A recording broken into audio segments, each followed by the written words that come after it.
Менің атым Арай. Жасым 28-те. Жоғары білімім бар. Астанада жұмыс істеймін. Жақында анам қайтыс болып, ауылдағы жалғыз тұратын әжемнің қолына жазғы демалысымна бардым. Біраз уақыт жанымды емдеп тынығып келейін деп. Бірақ ол ауыл маған тыныштық емес, керісінше тәніме от жаққан тосын сезімді сыйлады. Ол үйге сол күні кешке келді. Анамның туысқан інісі екен, шамамен 50-ге таяған. Қара костюм, сәл тершіп тұр, бірақ өз-өзіне сенімді. Даусы барқыттай, жүрісі баяу, салмақты. Бірақ ең қызығы оның жүрісімен қатар шалбарының ішіндегі әлде бір ауырлық көзге ұрып тұрды. Мен еріксіз төмен қарап қойдым. Сол сәтте жүрегім біртүрлі соға бастады. Біртүрлі тартылыс сезімі. Бейтаныс адам, бірақ мені іштен шымырлатып, бір тылсымға тартып бара жатқандай. Түн барлығы ұйқыда. Мен сыртқа шықтым. Ауылдың тыныштығы, жұлдыздар. Кенет артыма қарасам, ол тұр. Ұйықтап қалмадың ба, деді. Жоқ, көңіл күпті, дедім мен жай ғана. Ол маған жақындап келді. Қолында темекі шылымды тұтатып маған қарап тұр. Көздері терең, үнсіз, бәрін айтып тұрғандай. Сірә ол да бірдеңе сезіп тұр. Кешір, деді ол, күтпеген жерден. Не үшін, дедім, саған бұлай қарамауым керек. Бірақ еріксіз ол үнсіз қалды менде. Ол жақындап келіп шекемнен сипады. Тоқташы, дедім ақырын. Бірақ денем қарсы емес еді. Қаласаң кетейін, деді. Қаламадым деп айтсам өтірік болар, дедім мен.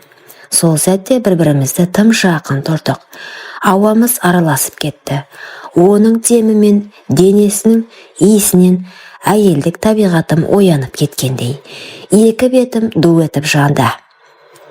Ол менің белімнен жай ғана ұстап, ішке кіріп кетті. Ештеңе болмады, бірақ сол түн менің ойымды бүлдіріп кетті. Келесі күні бәрі бұрынғыша сияқты еді. Бірақ мен емес, түнгі үнсіз жақындық. Оның белімнен ұстап, көзіме тік қарағаны бәрі әлі де жанымда тұрғандай. Таңғы ас үстінде өзімді сабырлы ұстауға тырыстым. Бірақ мен оның көзінен түнімен ұйықтамаған, іште буырқанған бір күйді көріп отырдым. Қан салайын ба шайыңа, дедім. 2 шай қасық, деді ол көзін тайдырмастан.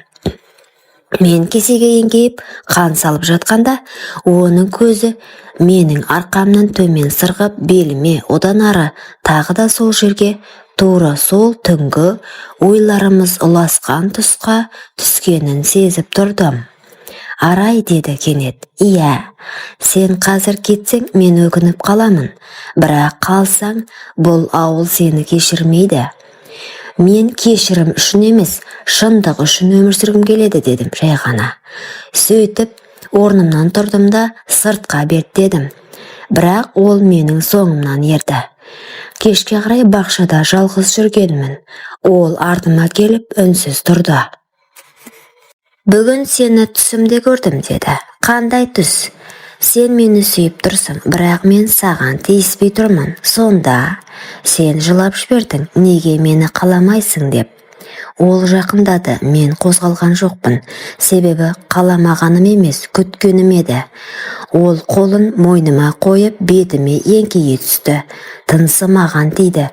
Мен көп дүниені бастан өткірдім, Арай. Бірақ дәл сен сияқты мені іштен қопарған әйел болмапты, деді. Сол сәтте менің жүрегімде тәнімді оны қалағанын мойындады. Ол мені құшақта баяу демал тұрды. Жейдемнің түймесін ашпады, киімімді шешпеді, бірақ жылы алақаны белімде қозғала бастағанда ішімде тоқтаусыз толқын жүріп өткендей болды. Мынау, деді ол сәл шегініп. Не? Қарай көр, сенің құшағыңда менің тыпыршып тұр ғой, деді. Ол күліп айтты, бірақ менің ұялдым. Керісінше қызара отырып, қолымды оның белінен төмен сырғыттым. Терең тыныс алды. Ойнама, деді. Жоқ, бұл ойын емес, дедім мен. Сол сәтте екі адам емес, екі жалындаған мұң, екі жанашыр тән үнсіз ұғысты. Күннің қызғылт шапағында ол мені ақырын жерге отырғызып, үстіме өзінің күртешесін жауып қасымда жатты. Ол кеште бәрі тыныш еді. Ауыл үйі тып-тыныш, тек жүректің дүрсілі ғана айқайлап тұрғандай. Әжем ерте жатып қалған, ал мен өз бөлмемде, бірақ ұйықтар түрім жоқ. Телефонды шұқылап, өзімді алдағансып жатқанмен санам сол бір еркекті армандап жатты. Төменгі бөлмеден оның жүріп келген дыбысы естілді. Суды ішіп тұрған болар. Кейін есік ақырын ашылды да, дәлізде бір сәт үнсіздік орнады. Менің жүрегім тоқтап қалғандай. Қадамдары баяулап дәл менің есігімнің тұсына келді. 1-2 секунд. Үнсіздік, сосын жай ғана есікті қылдады. Мен үндемедім, бірақ орнымнан тұрып есікті аштым. Ол кірді. Үстінде тек ақ футболка мен спорт шалбар, ал мен түнгі жібек халатпен шашым жайылған күйі. Бөлмеде тек 2 демнің дыбысы ғана қалды. Мен саған тиіспей-ақ кетейін деді. Бірақ кеткің келіп тұрған жоқ қой, дедім мен ақырын. Ол күлді, бірақ көзі жанып тұрды. Жан жүрегіммен мені тілеп тұрғанын жасыра алмады. Қаласаң қалайын, деді. Мен жай ғана басымды изедім. Ол маған жақында баяу құшағына басты. Жай емес, сақтықпен, дірілмен, бірақ шексіз нәзіктікпен. Сол сәтте менің денем күйіп бара жатқандай еді. Оның алақаны арқаммен сырғып төмен қарай беліме жеткенде мен еріксіз демімді ішіме тартып қалдым. Сен тоңып тұрсың ба, Рай? Жоқ, жаным ысып барады, дедім. Ол мені төсегіме жайғастырып үстіме ақырын отырды. 2 алақаны менің бетімді сипады. Көзіміз сөйлеп тұрды. Сосын оның денесі менің денеме жақындасқанда бәрі тоқтады. Уақыт жоқ, әлем жоқ, тек екеуміз ғана. Сол түні біз бір-бірімізді аштық. Киім емес, ойлар шешілді. Ет емес, сезім тоғысты. Оның демі мойнымнан шарлап, қолы менің сыздаған тұстарымды сипалай өтсе, мен де қарап тұрмадым. Қолым оның ішінен сырғып, баяу төмен қарай созылды. Тоқта, деді бір сәт. Неге? Өзің дайынсың ба? Сол сәт дүние біз үшін қайта басталды. Таңға дейін бәрі үнсіз болды. Бірақ үнсіздіктің ішінде аңырсыған дем, жанды шымырлатқан ыстық тиюлер, және ең соңында жастыққа аққан көз жасы да болды. Ол мені құшағына алып жатты. Қайтам, деді сыбырлап. Қайда? Ертең ауылға кетемін. Бұл арман болып қалуы тиіс. Мен үнсіз ғана оның дәу самайын ақырын ұстадым. Бұл қоштасу еді. Бірақ менің тәнім де, жанымда оны ешқашан босатпайтынын енді білдім.